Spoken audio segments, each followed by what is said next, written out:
sembah miring ulun ngapura gorisang pamur bengarat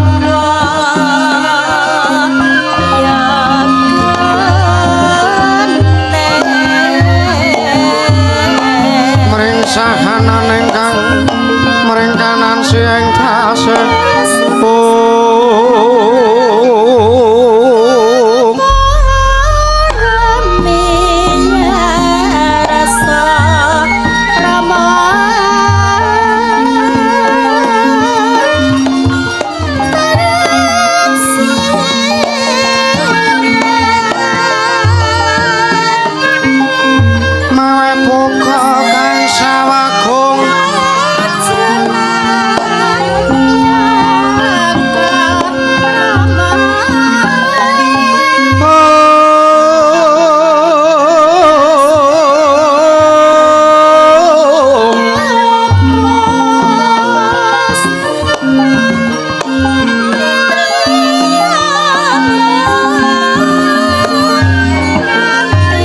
sering telahan nyewang kanan mamuju hengwang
awit namastu punama sidhem Om awit namastu silat mriwang jagat karono sirang tunduk kawisisane bisana sono sinawung langing kula wis tumaksir stantun lambahing Buddha sinandara tutur katru-tulat mirurat ing maradya winarsita ngapa mumpreming nismara karantadya dumiyeng jaman purwa mangga tekap asananing kubita tawung renggeng pralambang matumpa-tumpa manemu panggung manggeng panggunggung sang murweng kaca sing kebyar dumatining wayang purwa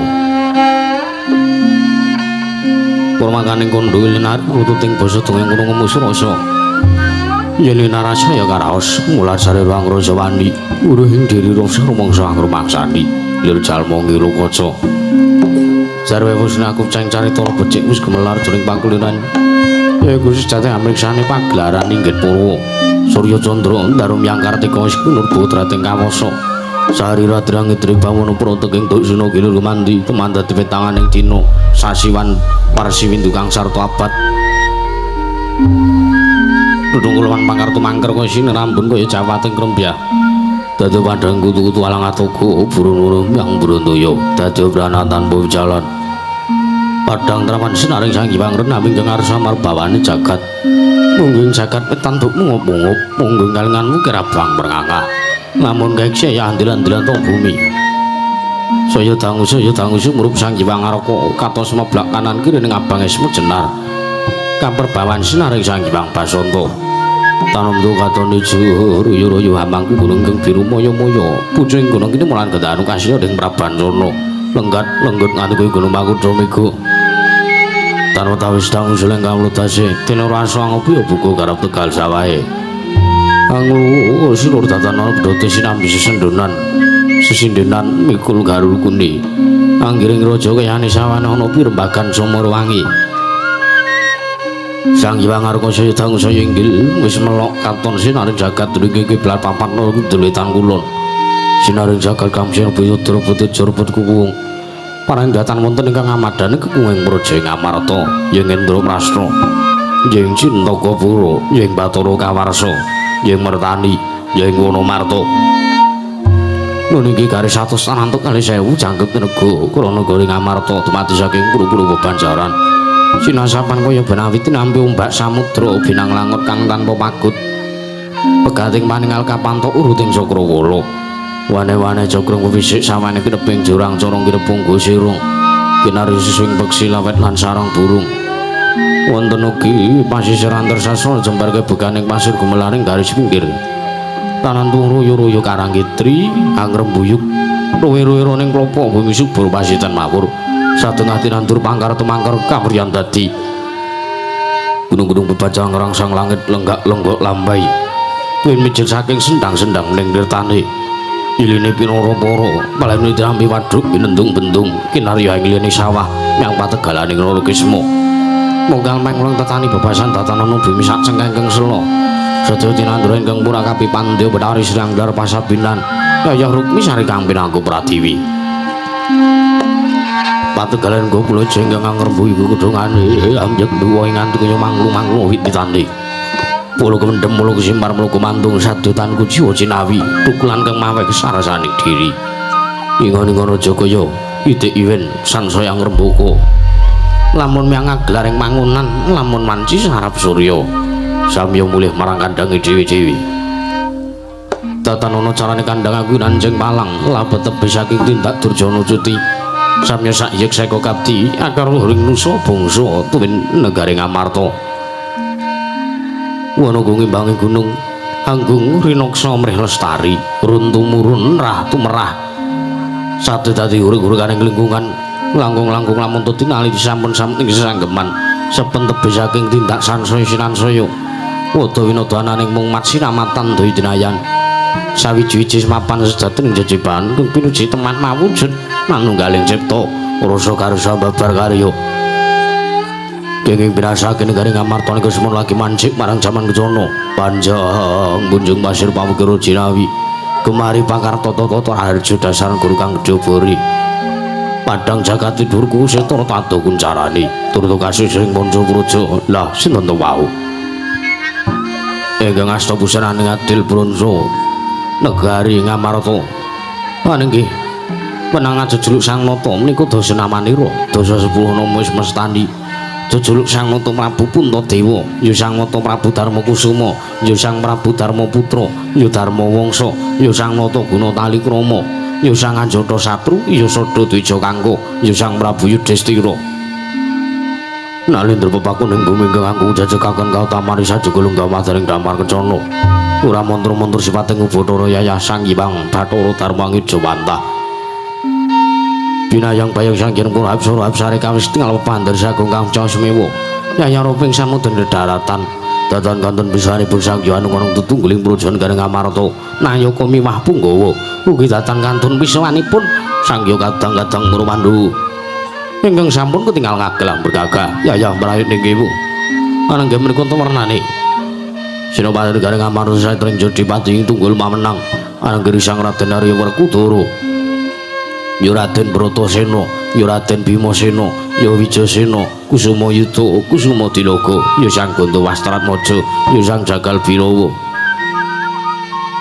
Satru gagah pituksa godhek weksim barjajur turta kasinungan kasekten duwi bebasan pinantah mendat Jinala menter sinumbak bengkong situduk putung lodatan mungkal menit dadosaken bebeteng tinanggulanging projon garing Amarta datan kantun ugi pisawanipun panengah Pandhawa satring Madukara satra lananging jagat lanjuring bawana nggeni Sang Raden Arjuna Raden Janaka ya Kunti Wibatsa ya Kalidi ya Setya Margana ya Kumbang Ali-ali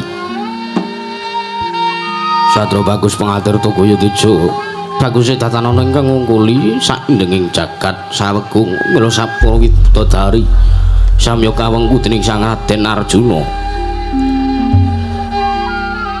datan kantun ginalika semanten katingal pisawanipun wakil Pandhawa najantung boten dados tunggal anggenipun lenggah nangge menika warnanira ketingal cetha wernane Sang satriya anggih satring sawut jajar pun bumirtawu Sang Raden Akulumi Waraden Sadewa Raden Pinten Tangsen para tidhem permanem Koronayaka samya gandeng masisiran jejelial rapet pepet pipit prasasata tupan dengkul datan poselo label sakadang murasibo ing jawe amrutang gentur rontek umbul-umbul kekiterangan dan wiyah mondo ing mangsa labu payu mekar mentir jamur barat ing mangsa rendeng tumbah ngrangap kuwi jatingaran mangsa katiga parenting mangke nampi rawi punata Ndrawati miwah nata Mandura Prabu Sri Bathara Kresna miwah Sang Prabu Baladewa Sang Prabu Balarama Sigro kaget jroning penggalih sang nata ing amartana iku semanten. Sigro amarwani pangandikan dadi kumanggulih wijining pandika Sang Prabu Tarma Kusuma ingkang dereng kababaring lisan.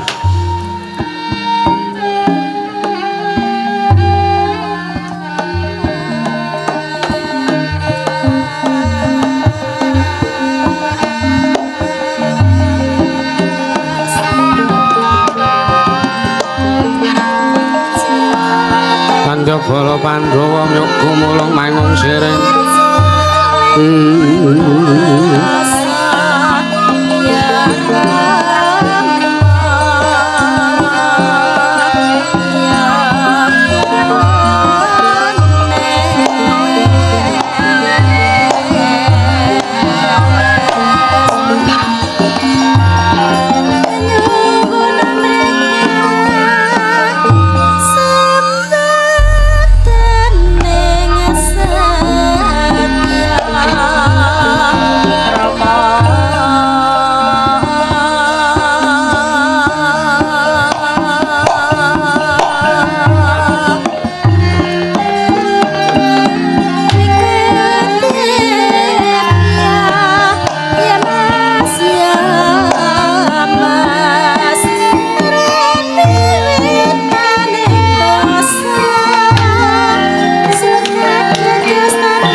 sana maneka warna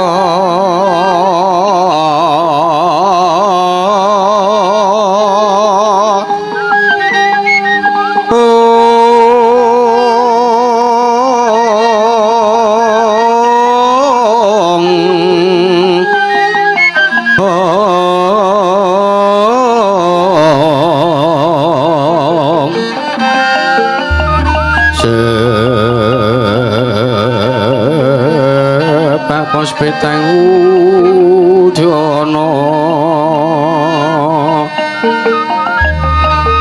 miang pansrah sarwarukma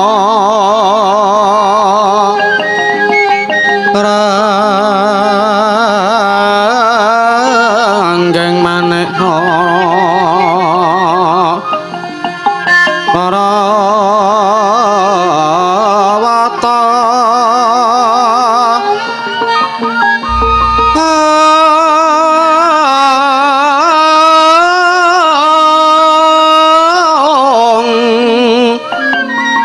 Prabanya kang sumirat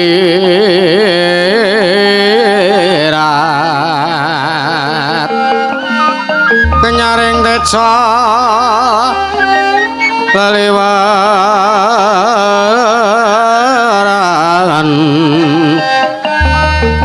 ler ki Laci sireng dadek wembok kekanda amrek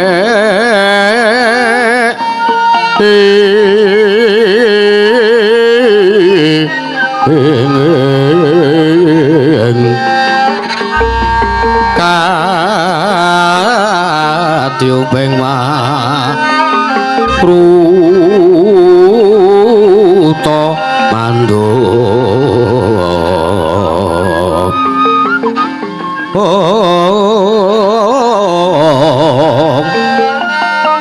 separan mangambar ungas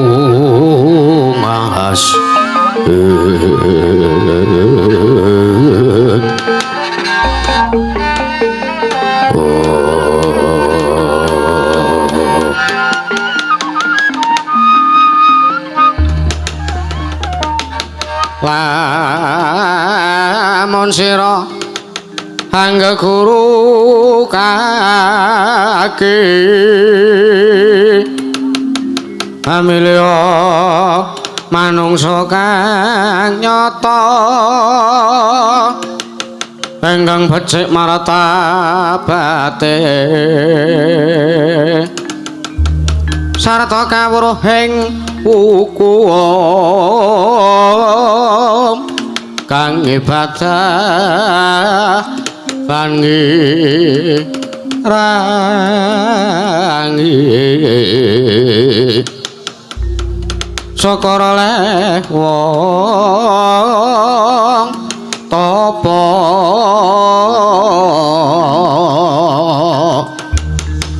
engkang wos amunggol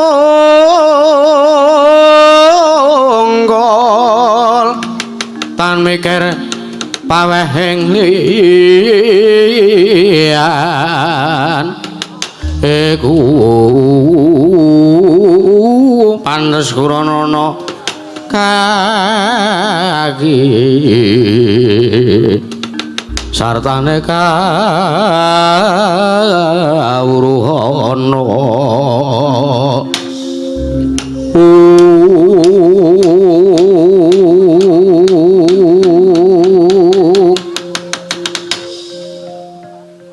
Dewang Agung muga ngayomana marang praja Ngamarta sak isinipun nun mangke Koko Prabu Sri Bathara Kresna Koko Prabu Ndrawati sareng ujeng andika ingkang rayipun Darma Kusuma ing Ngamarta ngaturaken asung pasegan panakrami tuwin pambagya harja mugi tansah kunjuk marang ngarsa paduka Kanjeng Kaka Prabu Sri Bathara Kresna Kaka Prabu jagat pangestu ora wayah loro jagat kawula nuk inggih Yayi sakalangkung bombong bilawanipun manahipun ingkang Raka ing Ndarawati dupi kula tampi timbalan paduka Yayi Prabu Darma Kusuma wonten Praja Ngamarta inggih asung pudha pangastu wonten pasegan panakrami sampun ingkang Raka tampi karya bombong raos penggalih mboten langkung kula ngaturaken salam taklim kula mugi kunjuk marang ngarsa paduka Yayi Prabu Darma Kusuma Yayi Prabu inggih Kaka Prabu kula pundi candhaka panglingga murda amawahana kabagyaning gesang kula mboten langkung kaskesakna lenggajeng Kanjeng Kaka Prabu Kresna wonten negaring Amarta wonten ngersanipun ingkang rayipun Darma Wangsa Kaka Prabu kawula nok inggih sampun mboten kirang prayogi Yayi Kaka Prabu Baladewa kula nuwun mangke sarwa paduka ingkang rayi ngaturaken kasugengan miwah kasarasan rawuh jengandika wonten Praja Ngamarta menika Kaka Prabu Balarama jagat pangestu karo wayah loro jagat Patindra Jaladewaku kawula nggih Yayi Prabu Darma Kusuma sakelangkung bombong kula den timbali wonten rusanipun paduka Yayi Aji Yayi Prabu Darma Kusuma wonten garing Amarta kemareng paduka ngaturaken asung pasegan panakrami miwah ngaturaken kasugengan sowan kula wonten ngarsa paduka Yayi Prabu Puntadewa kemareng wilujeng sowan kula mboten manggal setunggal punapa Yayi namung saprangki salam taklim kula mugi katon marang sajengandika Yayi Puntadewa Yayi Prabu Darma Kusuma Yayi Aji inggih Kaka Prabu sampun kula pundi kareja ndaka panglingga murda mamahana kabagyaning gesang kula kaprayogaken lenggajengandika Kanjeng Kaka Prabu Baladewa Yayi sampun boten kirang prayogi besawanipun ingkang Raka ing Mandura dinten sakmenika wonten Praja Ngamarta Yayi wah Kresna kakangku sarawuhmu tekamu praptahmu nang kersane barep kakangku Werkudara ngaturke basa lan slamet tekamu Werkudara yo siadatur basa kelawan pun kakang ora pangestunipun kakang Tampanana tak gegem dadeke jimat prayogakna kaya ora kurang kepenak di yo Baladewa kakangku ngaturke sembah Werkudara ya tak tampa pangestunipun kakang Tampanana di tak gegem dadeke jimat prayogakna nggon mulunggu ngersane Puntadewa kakangku yo kaya wis ora kurang kepenak nggon kusumana ning Praja Ngamarta dina iki yo Kaka Prabu kekalih Kaka Prabu Kresna miwah Kaka Prabu Baladewa ingkang rayeng Madukara pun Arjuna ngaturaken sembah bekti kula kunjuk Yayi Arjuna ya tak tampa pangestunipun kakang Tampanana pangestuku Tampanana Janaka inggih Kaka Prabu sampun kawula tampi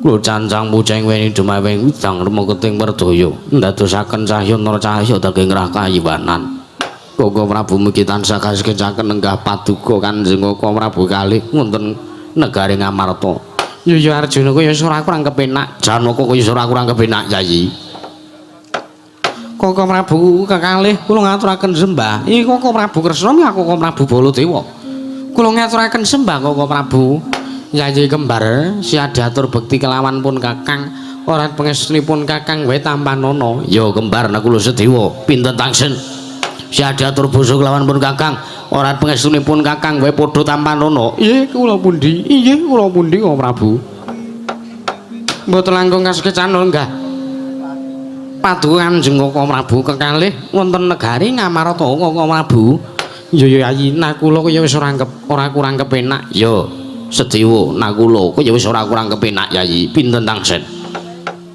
Kaka Prabu kula nyuwun pangapunten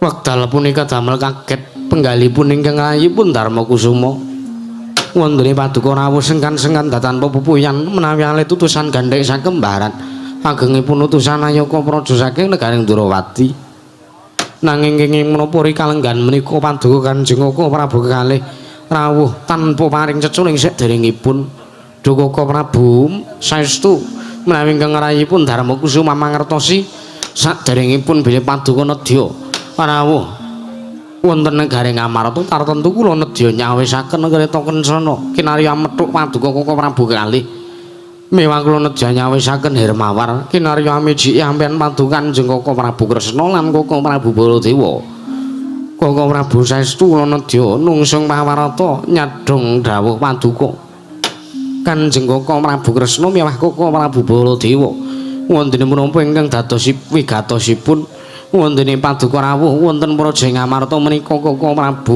Prabu kalih Yayi wonten dawuh Koko Prabu Baladewa sewu-sewu kapatan kula diagung pangaksami mobil kula kanggep lancang kula cemandhaka matur marsa paduka Yayi Prabu Puntadewa dinten sak menika inggih Koko Prabu mboten dados menapa nggih jalaran suwanipun ingkang Raking Mandura wonten ngarsa paduka Yayi Prabu Darmakusuma niku kula wau mboten saking kuwi kajenganipun ingkang Raking Mandura piyambak nanging pancen estu Yayi Prabu Kresna rikala semanten prapta wonten negaring Mandura nganthi kelawan ingkang Rakupun Baladewa Koko Prabu awi kula dherekaken sowan wonten kersanipun Yayi Prabu Puntadewa wonten wigatosipun menapa kula piyambak trimartosi gandeng ingkang gadhah sesanggeman mewah gadhah kawigatosan dhumateng paduka Yayi Prabu Puntadewa menika kadang kula pun Yayi Kresna ing Ndrawati mira waleh-waleh apa Kresna Marata matur marang sane Yayi Prabu Puntadewa. Inggih Koko Prabu. Ya. Yagi. Yayi wonten dawuh. Ingkang badhe mbabar wigatos prabdanipun ingkang Raka kekalih wonten ngarsa paduka Yayi Aji. Inggih kadang kula pun Yayi Kresna ing Ndrawati. Inggih Koko Prabu. Mila Koko Prabu Kresna kula nyadhong dawuh maduka. Menggah menapa ingkang dados wigatosipun paduka rawuh wonten ing mriki Koko Prabu Kresna jagat pangestu ora wayah pra jagat kula nyuwun pangapunten Yayi Prabu sewu-sewu kawatan kula diagung pangaksami bilih kula cumandhaka wantun sowan wonten ngarsa paduka Kanjeng Yayi Prabu Darmakusuma wonten kula mboten dipun timbali sowan wonten Praja Ngamarta lan kula sowan wonten ing dinten pasewakan menika ingkang beneh kelawan adat ingkang sampun kenging menapa kula saged mestani pasewakan menika beneh kelawan adat ingkang sampun jernyatanipun paduka mboten nimbali dhumateng ingkang Raka ing Ndrawati nanging kula sampun tanggap bilih paduka Yayi Prabu Puntadewa ngawontenaken pasewakan inggih tumuli ingkang angka kalih sowan kula menika nedya tetinju dhumateng kawontenan paduka sak kadang-kadang kula para Pandhawa mugi tansah mangke wilujeng kalih sing sambikala tebih saking rubeda cinaket ning kayiwanan kawidadan inggih Koko Prabu nggih lajeng wigatos ingkang salajengipun sowan kula menika Yayi aduh kula menika namung nedya nyuwun pintasraya kula namung nedya nyuwun pitulungan wonten ngarsa paduka Yayi Prabu Darmakusuma kersa paduka sak biyantu kelawan ingkang Raka ing Ndrawati awit dinten sak menika kawontenan negaring Ndrawati nedheng boten saged dipun owahi kanthi srana miwah cara menapa kemawon Koko Prabu kula nyuwun sewu teka paduka paring dawuh kados mekaten negaring Ndrawati wonten kawontenan menapa lan negaring Ndrawati kenging menapa Kresna wonten dawuh Ade Siadi lagi wae paring pangandikan kelan pun Kakang Jernatane Siadi mau nalikane prapta ning negara Mandura Siadi ora ngendikake yen ana bab sing aneh-aneh kelawan Praja Ndrawati marata paring dawuh paring sani Yayi Prabu Darmakusuma paring dawuh nang ngarsanipun Kakang inggih Koko Prabu miwah Yayi Prabu yo inggih sampun wonten tigang candra kalenggan sak menika negari ing Ndrawati ketaman pagebluk negari Ndrawati ketaman malih ing Jawata monggo ingkang Raka Ndrawati sampun ngrawuhaken Brahmana milasi sewu Sugata miyang para nimpuna kinarya nambah engganing praja nanging ugi gagar wigartatan antuk karya datan wonten setunggal kemawon pandhita ingkang saged merantasi karya ngrampungi gawe mboten wonten setunggal kemawon pandhita ingkang saged ndadosaken sarana rusadanipun Praja Ndrawati nanging rikala semanten sareng kula minggah wonten ing sanggar pamujan kula maneka puja-puji mengersaning Gusti Kang Maha Kawasa sesemek babut bebantam boto sarimbat kula pikantuk sasmita kula pikantuk mangsit saking para Jawata inggih bilih negaring Ndrawati saged usada saged nirmala jati-jati temah mulya menawi tinumbalan pusaka negaring Amarta inggih menika wujuding pustaka Jamus Miang Jimat Kalima Sada Yayi Prabu mila malih-malih menapa sawanipun ingkang raka ing Ndrawati menika namung nedya ngebun-bun enjang Jawa sonten sawan kula menika namung badhe ngemis dumateng paduka Kanjeng Yayi Prabu Puntadewa kersa paduka maringaken ngambil wujuding pustaka Jamus Miang Jimat Kalima Sada nedya kula ginakaken srana tumbal wadaling praja srana usadaning praja negaring Ndrawati ingkang sampun wonten tigang candra menika ketaman pagebluk Yayi Prabu Darmakusuma sedhem sruning pasewakan pajokong tanpa sabawa tanpa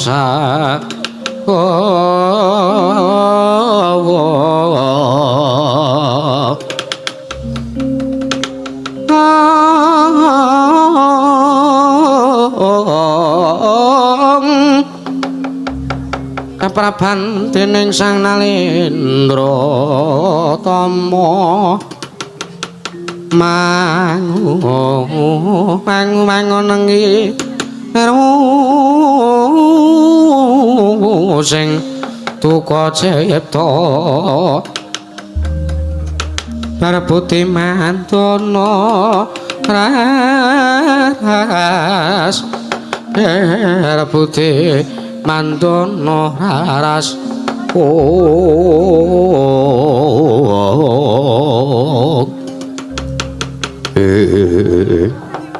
Tidhem kawontenan madring pasewakan negaring Amarta nalika semanten dadi tintrip kawontenan dadana nurun-nurunan kang mobat samira dadana mampah kapiyarsa awit kaperbawan Sang Nata Ngamarta Prabu Puntadewa ya Prabu Darmakusuma kedadak nalika semanten piyak ing Sangyapura kawula maratelaken bilih wonten sastunggiling kawula tasih ingkang suwan piyang ngarsa keping kewasiban bono amoha putra kang dadi darunane para ana macan ingkang medal saka krangkeng gajah medun saka wantilan kejawi sawanipun utusan saking Karang Kadempel nggih Sang Lurah Petruk Kanrong Bolong Miwaki Lurah Bagong ingkang mantun minggah medaning Datulaya repepeh ayah pindosa temetalangan gawe kagyak kang samya mulat mangrombeng para kawula Gansana Daya pyak jaluk dalan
puspita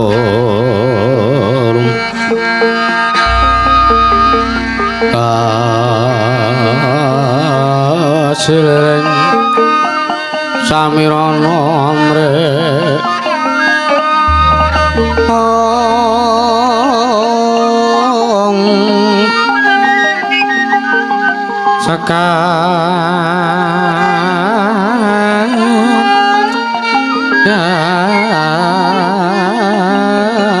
kadung mangambar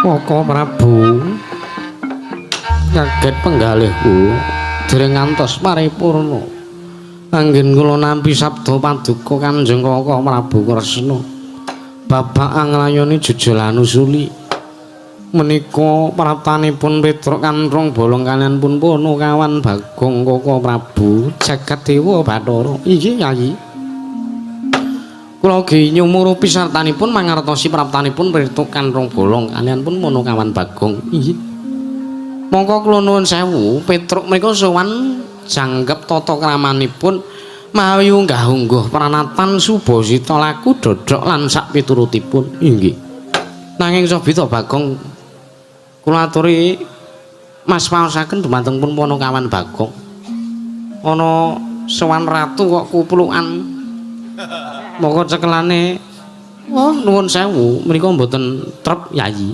inggih mangke kula ingkang badhe ngemutaken dumateng pun Pono kawan Bagong inggih Gong ora ngono kuwi to wis metit tenan kowe ya tedengane ngono iki senengane kok ya ngono gak ngono matur Petruk Kanthong Bolong Non, wis kowe, aku kok. Kowe ta to? Iya, mohon. Iya. Wis gak ngono dilanjut. Ngaku wis penak nang ngene. Petruk Kanthong Bolong wonten dawuh sinuwun. Padha kanthi slamet pratamu nang ngarsaning sun nuwun amin pasang kali mantabe tinebene nglodoni dumaweng tawang towang tinebene siku denda sinuwun. Kepareng paduka Ameji Sokor sik to Gong. Iku tak matur sik. Heeh, engko tak wenehi kesempatan dagel sepuasmu. Nek lembukan ya, weh ora kok. Nek goro-goro. Aku pengen ngedu lambeku ora lambene waloya. Malahan jenengane to ora. Wis ben padha kewer-kewer. Kepareng matur mersanipun sinuwun Puntadewa kemarang wilujeng sowan kula tebih saking Rubeta kalih sing sambikala. Sinaken ing kamidanan kajiwanan sinuwun. Iya, nggih. Kepareng kula ngaturaken sembah bekti kula kunjuk marang ngersanipun Gusti kula Sang Nata Sinuwun Prabu Puntadewa, Sinuwun Prabu Darma Kusuma. Iya Petruk sira atur bekti kelawan panjenenganing sun. Ora lihat pangestuning sun bae tampanana ya Petruk. Nggih. Kemareng kula tampi kula pun jimat ndayana ing kasantosan. Petruk Kanthong Bolong padha slamet tekamu Sinuwun Darawati. Iya Petruk. Nggih. Wilujeng bekti kula kunjuk. Ya pangestuku tampanana ya Truk. Nggih. Petruk padha raja sapra tamu. Sinuwun Baladewa. Ya Petruk. Wo nggih. Bekti kula kunjuk sinuwun. Pangestuku tampanana. Nggih kula pundi. Petruk padha slamet. Slamet Ndara Werkudara. Ya, bekti kula kunjuk pakai suku. Nggih, kula tampi. Petruk padha slamet. Nggih, bekti tampanana. Nggih. Iki kok saya sendet iki ukarane iki. Engko entek engko. Petruk slamet senes. Lho, Petruk kula jeneng kula Petruk Kanthong Bolong senes Petruk slamet. Petruk Raharja. Oh nggih. Wilujeng Ndara Sedewa. Iya. Bekti kula kunjuk. Iya Petruk pangestuku. Nggih kula tampani. Iya. Petruk padha slamet. Sapa ki? Aku Petruk. Sinten iki? Ndara Tersa Jumena. Dengkulmu. Oh sinten to? Nakula Petruk. Oh Ndara Nakula ya ngapunten karang suarane iki padha-padha. Iya. Nggih Ndara Nakula, bekti kula Ya Tampanana. Lho nggih. Petruk nun ana wigati apa? Sowan mongko tanpa tinimbalan mengke riyen sinuwun. Kepiye? Bocah niku mang timbali. Merem ngono kok. Wah, merem niku telapukane ping ciut dadi merem ping setengah. Niku merem niku jane krungu. Jovi to. Wong mau pun titip kalih kula, truk bojoku peken wae ya, truk. Pathak mantu gendulmu lho, truk. Ora krungu to. Ditimbali riyen engko ndak nesu. Niku mungkin nguyuh sak nggon-nggon nek nesu. Iya, betul. Nggih. Timbali riyen sinuwun. Bagong padha kanthi slamet tekamu. Kowe mbok apa wis? Lho. Malah ngopo to cah iki? Gong. Nah ora. Tak ombok aku. Timbali ki lho. Timbali ngopo to? Padha slamet tekamu, Bagong. Sinuwun sapa kuwi, Truk? Sinuwun Puntadewa. Sinuwun Pintadewa, Puntadewa. Sinuwun Dharma Wagya, Dharma Kusuma. Sinuwun Dharma Kusuma. Slamet sinuwun. Iya. Pangestu kula kewalik, anu bekti kula unjukke, unjuk. Iya Bagong ingsun tampa pangestuku Tampanana. Nggih. Kula pundi? Bagong. Nun. Besok nenek sowan ratu ora kaya ngono kuwi. Nggih kok tak kaya ngoten mawon mboten entuk kaya ngono kuwi. Ora to? Sowan ratu iki kudu kanthi unggah nggo sing trep lan pantes. Iki kraton, iki kedaton. Iki nggone ratu Gustimu lah kok kowe ra duwe Subasita, kowe ra duwe tata krama. Nggih mang tumbaske. Lho. Wong kula ora duwe kok. Nggih kula napa entene mawon kula nggo. Gong. Non. Sapa iki kok muring-muring njeruk kepruk botol ndase kok. Lho. Wani karo nata mandura. Wo sinuwun Baladewa, Baladewa anu nggih, wah jan wis lambe iki ora tau bener asem ana. Sinuwun Baladewa. Ya. Nggih, wilujeng sinuwun kekalih. Aku ora mbabek urung bagekke karo kowe. Nggih, mboten napa-napa kula mbagekke dhewe kok. Kula ora dibageki kula njikuk dhewe bagiane kok. Mengke kula dumke kanca-kanca nyoco tak tukokke rokok. Nyogok senengane ora apa-apa. Rokok dum-duman kok ngene ora. Ora apa-apa niatku apik kok, niat apik ora. Iki jan wiyaga otak nyamuk ya ben. Aku dhisik lah otak udang. Ya saiki luwih parah. Otak nyamuk aku saiki. Ha iya, mati satu ora sida tumbuh 1000. Iya. Tenan aku anggere wis kelempoken aku nggih kelempoken lali nyecep kok, Truk. Iya. Lali nek aku ki wis wetengku wis kebak, kadang kala sak mbledhos wetenge. Iya. Nyamuk lho iki nyamuk. Iya. Wis sak karepmu. Bagong padha slamet. Ndara Setyaki matane. Anu ndara wariku ndara. Bekti kula konjuk ndara ya ora samatak-matake, wis lara ati ora marang ngene. Ya, ngapuramu. Kula ki wong tuwae. Ya. Prayogake kowe kuwi. Oh nggih, Ding, kula pun prayoga. Ya. Pun riyen kula ditanggap kowe ndangdut sedina sungi. Kula joget-joget akhire esuke gendelan. Lho. Piye to? Jare takon prayogakno. Lah nggih, kula pun prayoga. Ngene kok ora. Sing nyupet aku dhisik wis nganggo teknologi laser. Wis canggih terus iki. Ha iya, mbayare 450. Tekne karo aku jenenge padha, tak kon ngurting dadi 120. Wah. Iki kok banget ora ya ben ngono. Harga kawan kok. Petruk Bagong padha slamet. Ndara Janaka bukti kula kunjuk. Iya. Lho mau wis bageke alih kula. Oh iya wis ora sida Petruk. Bagong padha slamet. Ndara jangan nangka Janaka, Ndara Janaka. Wilujeng bekti kula konjuk Den. Iya Bagong pangestuku. Nggih kula. Bagong padha slamet, Bagong padha slamet. Nggih kula tampi bekti kula.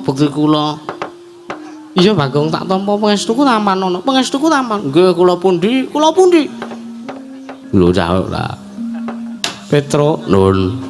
ana wigati apa sowan mongko tanpa tinimbalan kepareng matur mesanipun sinuwun Darmakusuma lepat atur kula diagung pangasami. Tro gage-gage ki wis setengah 12 lho, Tro. Iya ya sabar. Selak muring-muring kanggo bintang tamune. Iya. Mau wis saring bahan ro aku ya.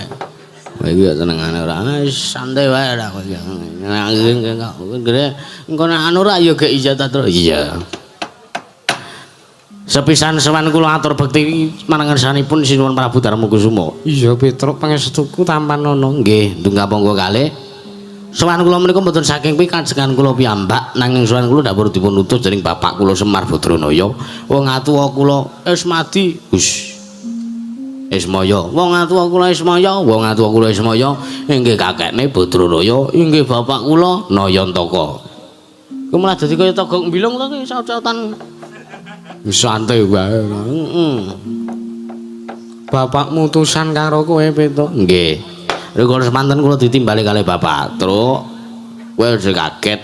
Aku ora sowan ing Ngamarta telung sasi iki merga ora ana apa-apa janjane. Aku ora lara, aku ora gini-gini. Ning aku ki mung kepengin para Pandhawa ki niliki marang kahanan utawa kahananing padukan Karang Kadempel merga ndak rasa para Pandhawa kuwi ora nyeketi karo kawula sing nang Karang Pradisan. Wekasan negara Ngamarta kuwi kahanane beda, Truk. Kaya Ketaman Welak ing Jawata, kaya dene Ketaman Pagebluk. Mula anane kahanan sing kaya ngene iki aku njaluk karo kowe sowan ning Ngamarta. Kowe nyilya pustaka Jamus Kalimasada, tak nggone syarat srana aku kepengin bangun kayangan, Truk. Bangun kayangan niki mau ora kok ateges aku kepengin ngembari karo panguwasaning para dewa kuwi ora, ning bangun kayangan kuwi mujudake papan sing endah, kebak kabungan, kebak katentreman. Lah, lehku arep miwiti nggonku bangun kayangan iki mau bakal tak wiwiti saka Karang Pradisan. Wekasane mengko bakal mundak saya tekan ning Kutagara malah kepara tekan Kedaton negara Ngamarta. Wekasan kabeh para kawula ora ngemongke sing ana Kutagara, ora ngemongke sing ana Karang Pradisan iso urip ayem tata titi tentrem sinamatan daya siwiji-wiji manunggal tetunggalan dadi siji, ora ana sing padha cecungrahan, ora ana sing padha don padudon. Aku kepengin mujudke papan sing ngono kuwi. Iya dadi bapakmu ngarep kepengin bangun kayangan Petruk. Nggih, mila walih-walih menapa sinuwun cekaos kemawon. Sowan kula wonten mriki menika kula namung badhe nyuwun ngampil wujuding pustaka Jamus Hyang Jimat Kalimasada nedha kula boyong wonten padukan Karang Kadempel marang para paduka sakadang Pandhawa sinuwun Puntadewa sakadang Pandhawa kersa rawuh wonten padukan ing Karang Kadempel. Wekasaning sak mangke saged nyekseni bapak anggenipun mbangun kayangan sinuwun. Kagatresang kapirangu rinanggul kinempet kempet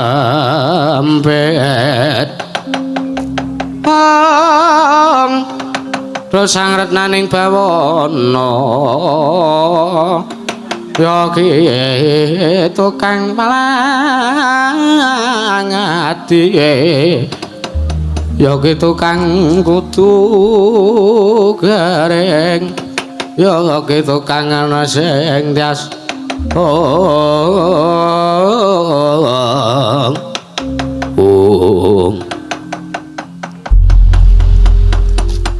sinuwun Baladewa. Petruk iya pripun sinuwun? Wallah taala Petruk, nun kaget bareng aku nampa aturmu yen to bapakmu arep bangun kayangan. Nggih, lha pripun? Monggo mbutuhke syarat srana ya kuwi wujuding pustaka Jamus Hyang Jimat Kalimasada. Petruk, ngerti ya pripun sinuwun? Dina iki aku rawuh nang sowan ning negara Ngamarta kelengandhi kelawan Yayi Prabu Ndrawati iki mau. Ora liya wigati ya kuwi kejaba. Mung uga arep nyuwun ngampil wujuding pustaka Jamus Hyang Jimat Kalimasada. Bakal dienggo syarat srana tumbal wadaling praja negara Ndrawati sing Taman Pagebluk. Monggo wis ana tulung candra iki Petruk. Mula kowe manut kelawan atur Prabu Baladewa nek kowe sing gelem tak aku, kowe abdiku, kowe sing ngemong karo aku, kowe tak ajeni. Kowe luwung balya, bapakmu ngurungno kowe bakal mbangun kayangan. Ora pantes kawula cilik kok ambangun kayangan ngembari marang panguwasaning para dewa Petruk.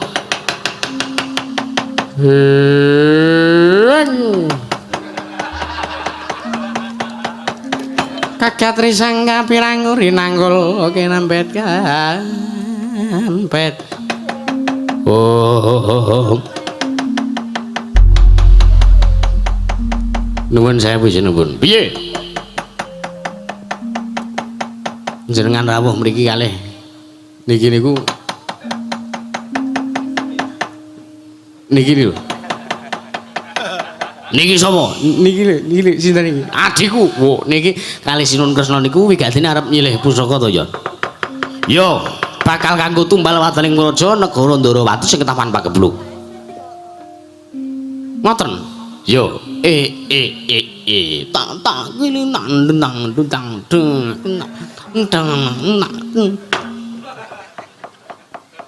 engko tak naik kesempatan jaipong. Ya. Yo ora. Mangke riyen sinuwun. Piye? Kula kok kaget rasane kok kula rada ana sing ganjel. Ganjel piye? To ganjel. Meneng. Nek wis penak rasa rise. Iya.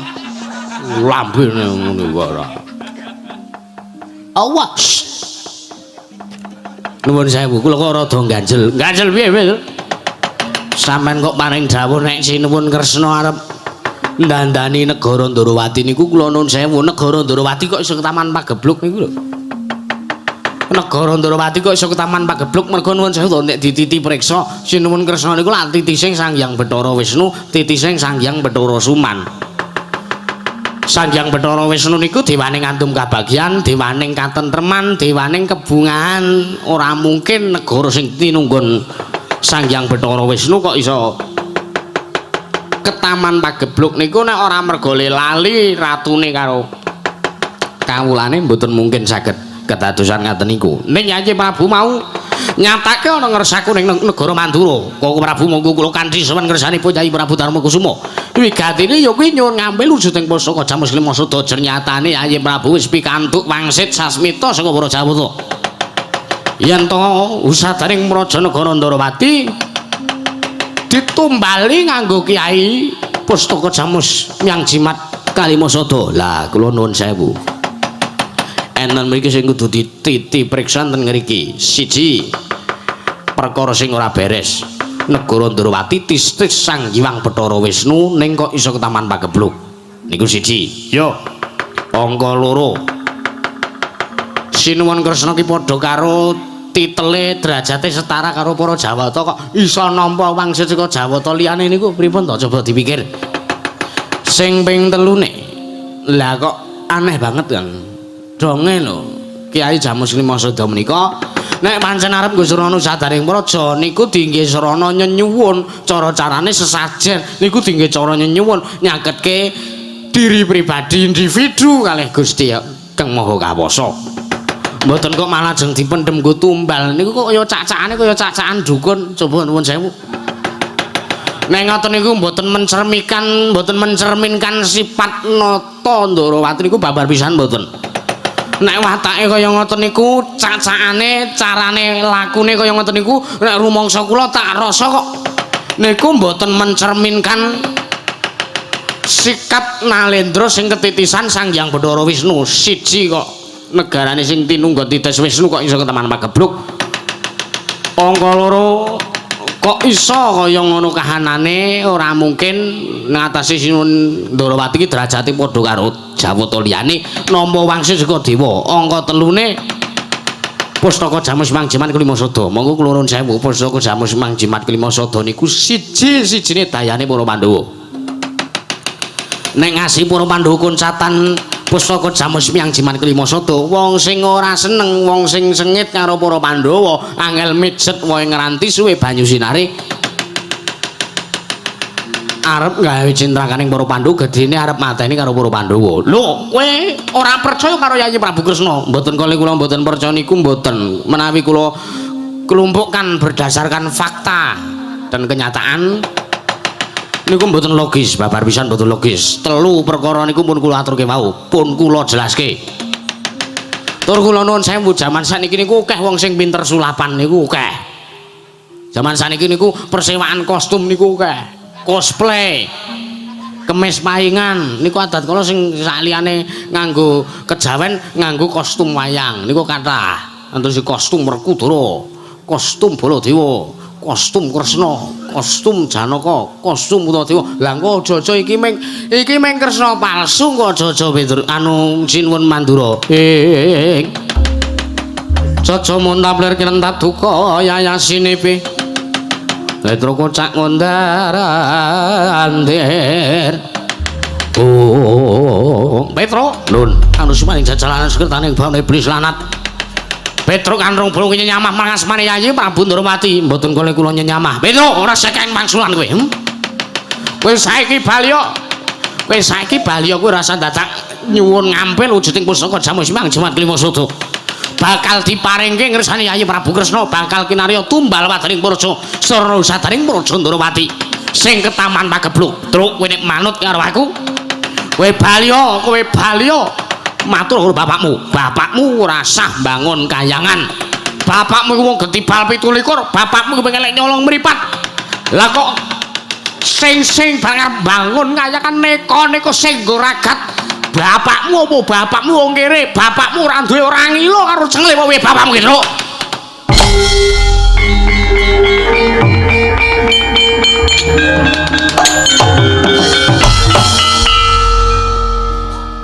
Truk ora kepanen wis meneng cangkemmu ya wis tak urus iki lho tanpa tata krama ngarepe nata Mandura tanpa tata krama ya ben saiki anane mungsuh karo mungsuh Petruk karo Sinuwun Mandura nek sing sampean ece Petruk kere Petruk kowe wong kere kowe wong elek nyolok mripat kowe wong getibal 17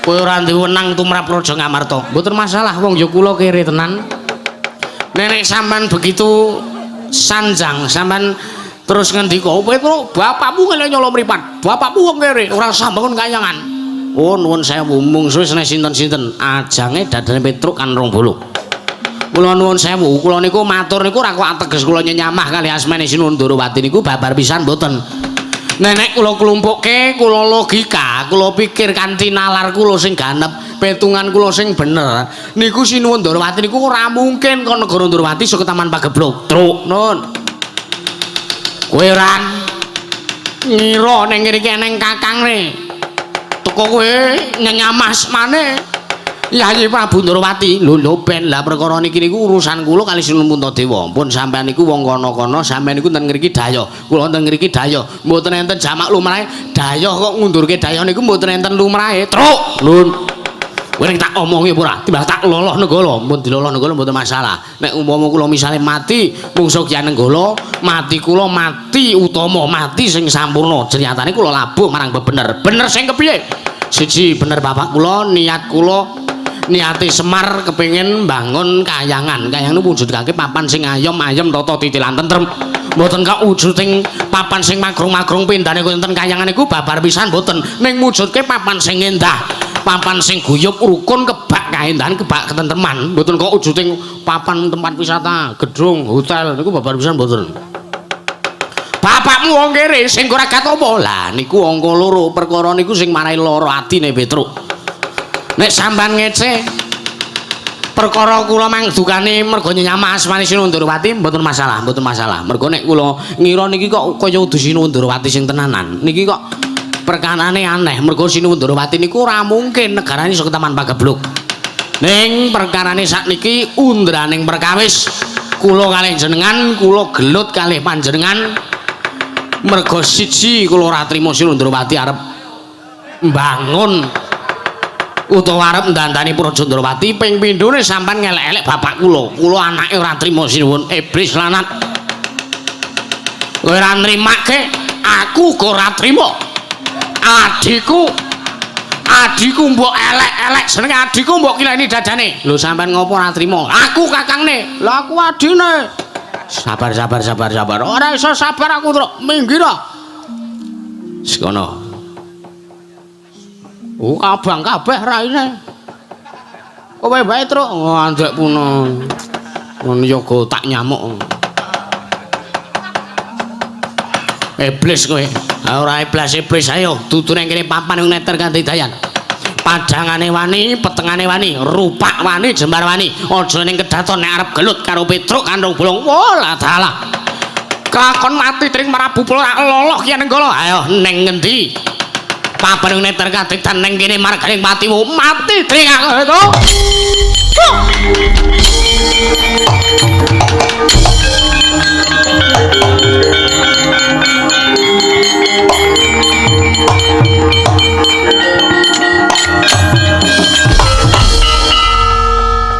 Bagong yen malega kelega Tembilung kang sarawita kang sabeh dandil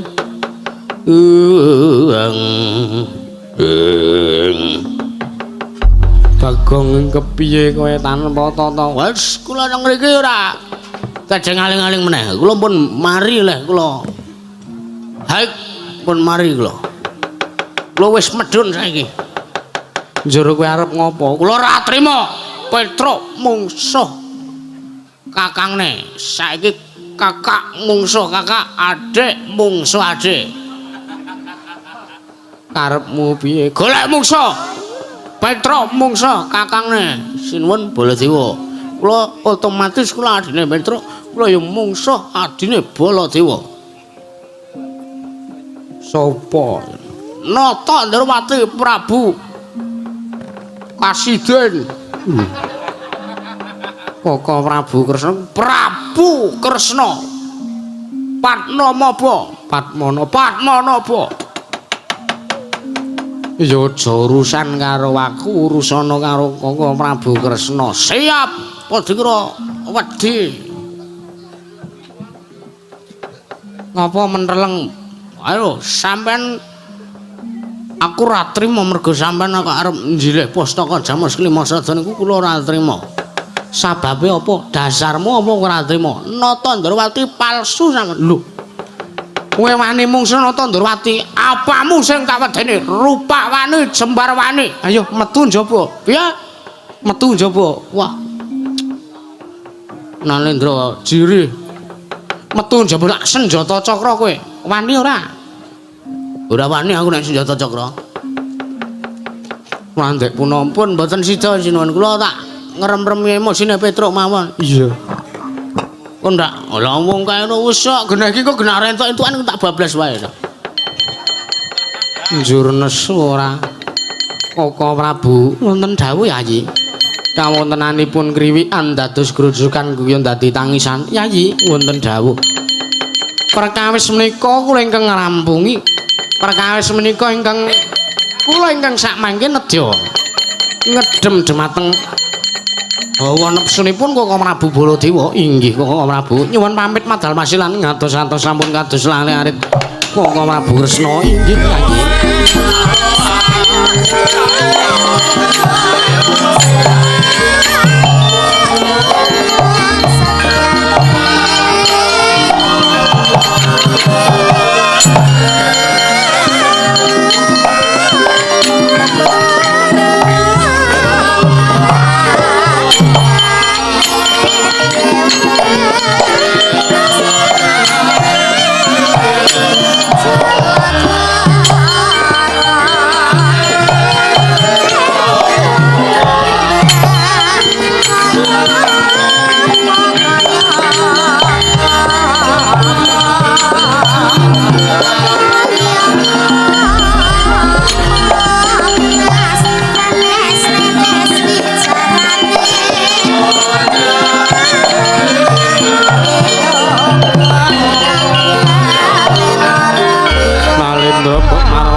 Katriga mula mangrompak ing Madyakarta Ura kakire-kire